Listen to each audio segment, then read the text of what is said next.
chicoteador. Abraço sonoro, muito obrigado, querido. A Eline Lacerda Souza escreveu: Padre, boa noite. Eu não tive essa oportunidade de sair da minha zona de conforto. Eu não tive ninguém que me expulsasse. Você sabe, Eline, que esse é um grande problema. Muitas vezes nós ficamos privados do crescimento, do amadurecimento espiritual, ou até mesmo de mudanças fundamentais na nossa vida, porque nos faltaram as pessoas certas na hora certa. O Padre Zezinho tem uma expressão, aliás, o Padre Zezinho é um dos homens que eu mais admiro na minha vida, enquanto um pregador, um homem que tem uma reflexão tão lúcida sobre as situações, de maneira muito especial sobre família, sobre relacionamentos, né? Ele sempre foi muito sábio na sua compreensão humana. E ele tem uma frase que eu sempre gostava, ele dizia: dizer a palavra certa, no momento certo, para a pessoa certa. É verdade. Às vezes nós ficamos privados da mudança, porque nos faltou alguém que nos indicasse um caminho na hora certa. Que depois talvez pode ser que não dê tempo mais. A gente chega atrasado, passou aquela fase que o outro poderia realizar a mudança, e a mudança não aconteceu. É como, por exemplo, receber um casamento, um conselho de um casamento que a gente sabe que vai dar errado. Quando você já percebe os indícios de que não há amor, de que há muito mais um sentimento de posse, uma neurose administrada, né? E aí ninguém ajuda a esclarecer isso na cabeça dos dois. E eles, imaturos, vão se casam. Às vezes falta alguém que naquele momento faça a intervenção. E às vezes o momento da intervenção ele é doloroso para quem faz e para quem recebe. E é por isso que a gente precisa ter o jeito certo de dizer, né? Para que o outro não compreenda a nossa intervenção como, enfim, não perceba apenas o aspecto desagradável da desinstalação. Porque ser desinstalado, gente, é ruim. É como se alguém dissesse para você: olha, nós vamos ter que mudar você desse quarto para o outro. Você já desfez a mala, já está tudo nos cabides, você já se acostumou com essas paredes, você já tem os seus objetos esparramados. Primeira coisa que você pensa é no trabalho que você vai ter de levantar esse acampamento para passar para outro lugar. Pode ser que você tenha uma natureza diferente da minha. Eu, por exemplo, fico com preguiça de imaginar essa mudança. Pode ser que você seja diferente e pense: ah, que bom, eu gosto de mudar sempre. Mas o desinstalar afetivo, emocional, não é fácil. Por exemplo, quando nós perdemos uma pessoa, quando você precisa terminar um relacionamento, ou quando você precisa mudar aquele relacionamento, que não significa terminar, mas significa mudar. De repente existia intimidade demais e você percebeu que aquela pessoa não estava usando o que ela sabia de você com responsabilidade, então você precisou fechar um pouco as portas. Isso também acontece. Não é que você rompe com o outro, você modifica. Isso desinstala. Isso é desconfortável. E às vezes nos falta a sabedoria de compreender o próprio processo. A gente acha que aqui o sofrimento do estar desinstalado vai ser definitivo, né? Não, não é. Não será definitivo. Você passa a mão na cabeça, o sofrimento e a luta, e você só vê isso. Não. Há uma libertação depois. Há uma mudança depois. Você acha que foi fácil para mim ir para o seminário? Deixar a minha estrutura de vida? Volto a dizer, por mais desconfortável que fosse. Gente, há desconfortos que a gente só identifica depois que a gente sai deles. Um tempo depois você olha para aquilo e fala: meu Deus, como é que eu dava conta de viver daquela forma? Nós gravamos hoje um programa muito especial com a doutora Gisela Savioli. Ela veio falar do livro novo dela, que fala justamente mudança de hábitos. Hábitos que nos adoecem para hábitos que nos fazem viver. Hábitos que nos trazem saúde. Mas é fácil mudar? Não. Porque é desconfortável mudar. O ser humano tende a se acomodar, inclusive àquilo que o faz mal. Quantas vezes na minha vida, inclusive, fatos que me levaram a escrever o livro Quem Me Roubou de Mim. O livro Quem Me Roubou de Mim é uma sequência de histórias de pessoas que se acostumaram com a escravidão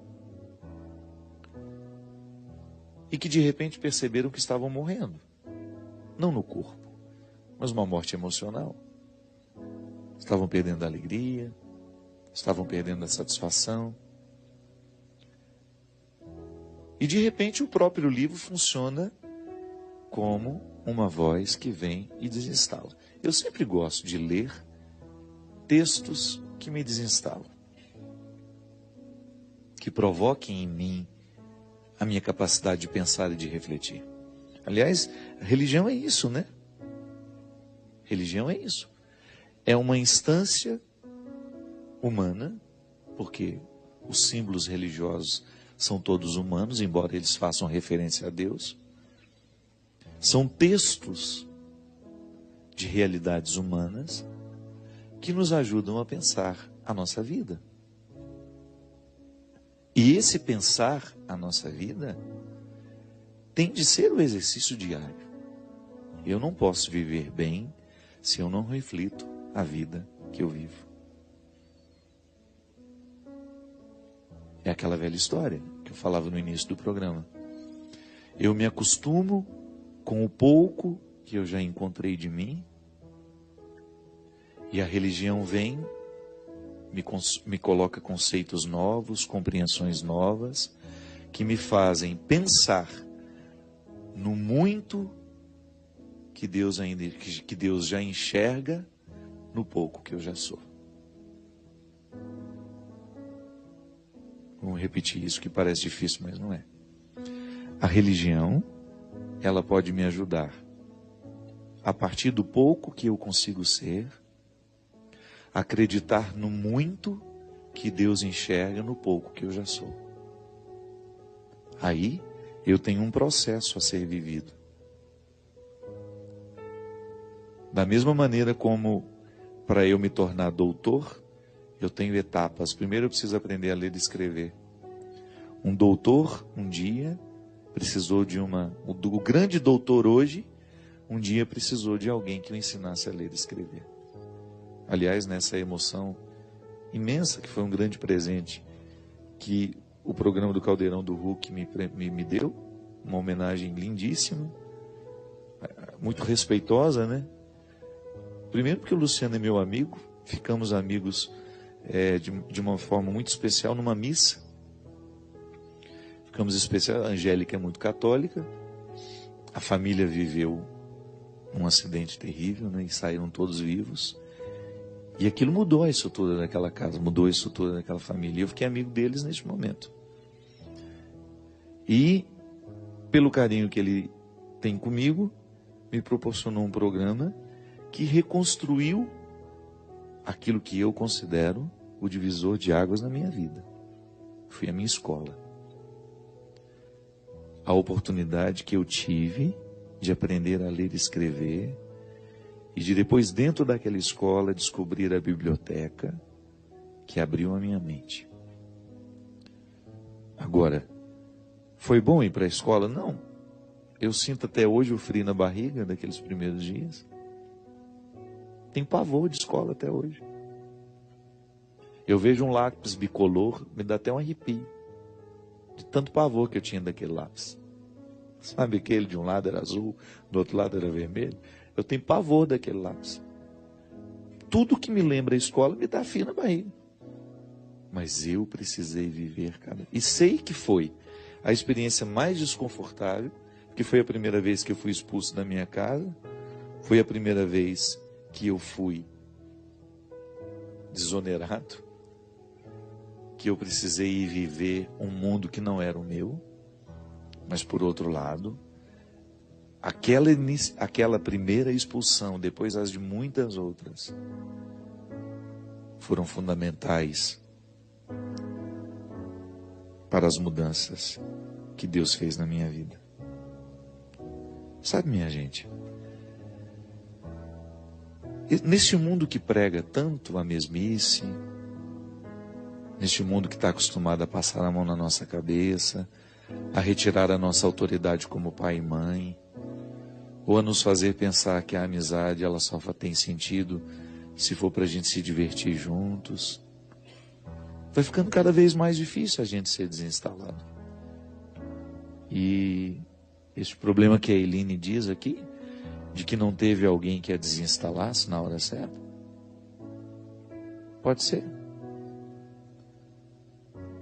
Tanta gente imatura, gerando filhos imaturos, tantas amizades imaturas, que só falam de futilidades, os nossos encontros, as nossas diversões, as músicas que a gente escuta, sempre banais, tão pouco evocando o que há de mais nobre, o que nos faz pensar, ou o livro que a gente lê, ou o livro que a gente não lê, né? Tudo muito superficial, tudo especialmente superficial preparado para nós. Vai ficando difícil a gente ser expulso. Nós vamos ficando acomodados. E é por isso que nós precisamos quebrar essa regra. Porque não dá para amadurecer, não dá para crescer sob essa regra. O amadurecimento ele só será possível aos que estiverem dispostos a viverem a expulsão. Permita ser expulso daquilo que você considera hoje como uma acomodação. Ou então, pelo menos, se permita questionar se o lugar que hoje você está é o seu lugar. Ah, padre, mas é tão desconfortável recomeçar. Ah, eu não vou mexer não, deixa quieto. Não. Essa vida é preciosa demais, ela é única. Para você gastar num papel que não lhe cabe.